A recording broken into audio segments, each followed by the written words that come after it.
قل هذه سبيلي أدعو إلى الله على بصيرة أنا ومن اتبعني وسبحان الله وما أنا من المشركين.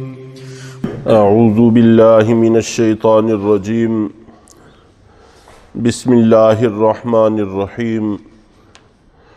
وما كان لمؤمن ان يقتل مؤمنا الا خطأ.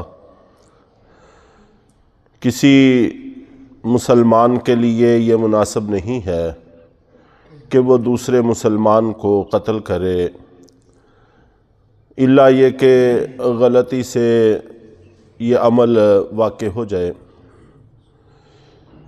اس آیت میں قتل کی کئی صورتیں ذکر کی گئی ہیں اور ان صورتوں میں سے ہر ایک کا علیحدہ علیحدہ حکم ہے. انشاءاللہ العزیز تفصیل سے عرض کیا جائے گا.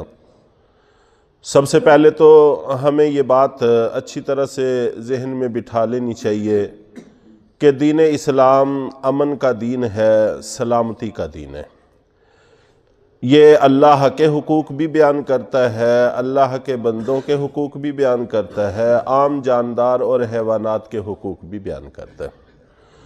چنانچہ حیوانات کے حوالے سے ہی احادیث میں اتنی کثرت سے واقعات ہیں کہ جس سے یہ معلوم ہوتا ہے کہ انسانوں کے لیے اس کی قطعاً کوئی گنجائش نہیں ہے کہ کسی جاندار پر ذرہ بر کوئی ظلم کرے. ایک دفعہ اللہ کے نبی صلی اللہ علیہ وسلم مدینہ منورہ کے باغوں میں سے کسی باغ میں تشریف لے گئے تو وہاں پر ایک اونٹ بندھا ہوا تھا. آپ نبی پاک صلی اللہ علیہ وسلم کو دیکھ کر وہ کچھ بولنے لگا، آوازیں نکالنے لگا. تو اللہ کے نبی صلی اللہ علیہ وسلم اس کے پاس تشریف لے گئے اور پھر آپ نے اس کی بات کو سن کر صحابہ کرام سے ارشاد فرمایا کہ یہ اونٹ کس کا ہے؟ تو صحابہ کرام نے عرض کیا کہ اللہ کے رسول یہ انصار میں سے کسی انصاری ساتھی کا ہے. تو آپ نے ان کو بلایا. چنانچہ ایک صحابی گئے اور جلدی سے ان کو بلا کر لے آئے. تو نبی پاک صلی اللہ علیہ وسلم نے ارشاد فرمایا کہ یہ اونٹ تمہاری 3 شکایتیں کر رہا ہے. ایک شکایت یہ کرتا ہے کہ یہ مجھے پانی وقت پر نہیں پلاتا.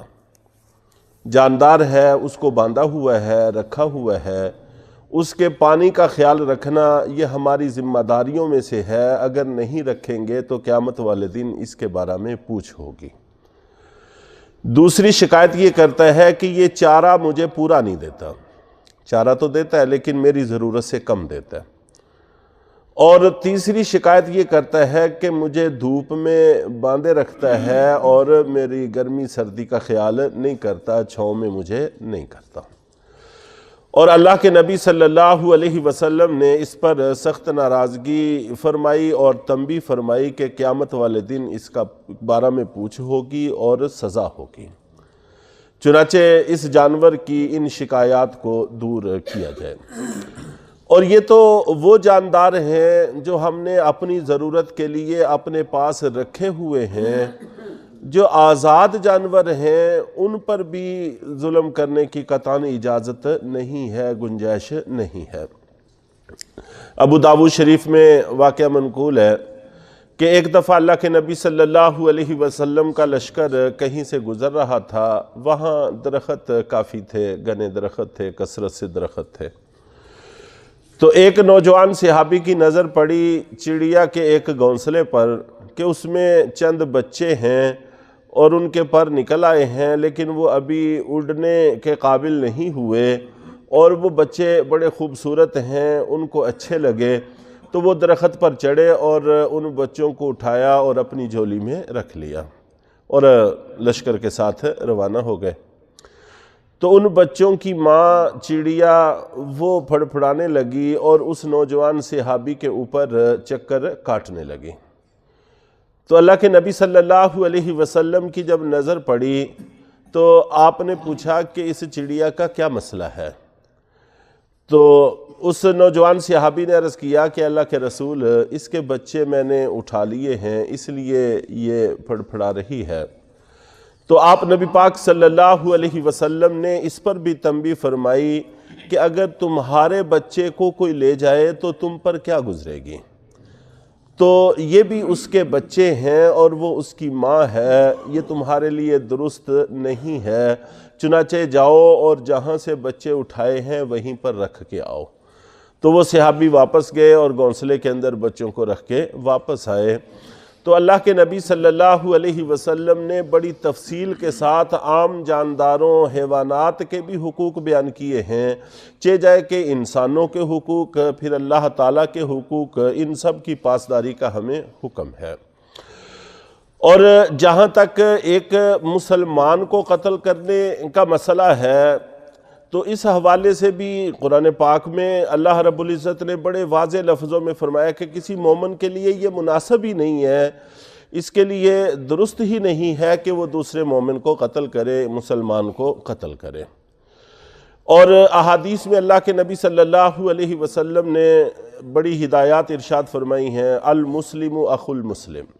آپ نے فرمایا کہ مسلمان آپس میں بھائی ہیں، تو نہ تو مسلمان لا یخذلہ ولا یظلم، کہ نہ تو اپنے بھائی مسلمان کو رسوا کرتا ہے اور نہ اس پر زیادتی کرتا ہے۔